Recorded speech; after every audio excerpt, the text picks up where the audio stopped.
Defense experts are warning of a potential high-intensity conflict with China within the next 5 years. A massive $150 billion defense spending package is being directed entirely to this region to purchase advanced aircraft and munitions that could be critical in such a conflict.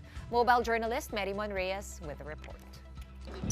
The message from Washington was that the Indo-Pacific is now America's top military priority. That's according to defense experts from the Heritage Foundation, a prominent conservative think tank that advises on U.S. national security policy, who sounded the alarm about rising tensions with China. In fact, they believe conflict could be imminent. We think it is a very real possibility that we could be engaged in high-intensity conflict with China within the next 5 years. And we're not sure we can win. We don't think we're going to lose, but we're not guaranteed that we're going to win that fight. This stark assessment comes as the U.S. Congress approves a massive $150 billion defense package, with every dollar going to Indo-Pacific Command, under which the Philippines falls. That leaves other regions like EUCOM, or the European Command, and CENTCOM, which is short for Central Command and oversees the Middle East, without additional funding, even with war still raging in those two theaters. The $150 billion in the One Big Beautiful Bill, only one region was mentioned, the Indo-Pacific. There was no money in there for EUCOM, there was no money in there for CENTCOM. It's all coming here to Indo-PACOM. And very deliberately, the stuff being bought is things that are relevant to deterring China here in the Indo-Pacific.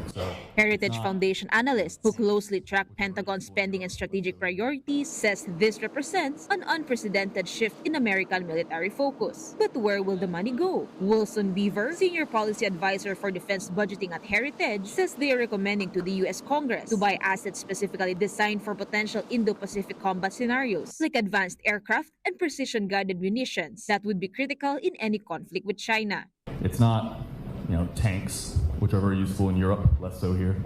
It's aircraft, especially F-35s and F-15EXs. It's massive amounts of munitions, because we've all recognized that we don't have enough precision-guided munitions that are relevant to combat in the Indo-Pacific. That's AMRAAMs, LRASMs, JASMs, all the things that we would need if there were a conflict out here. The two American defense experts were in Manila this week to speak at a forum hosted by the Strat-based Institute. They also say they came to ask military officials and local policy advisors what else the Philippines needed to counter China in the meantime. In turn, Beaver pointed out that 2 decades focused on Middle East desert warfare have also left U.S. forces needing more extensive jungle combat preparation.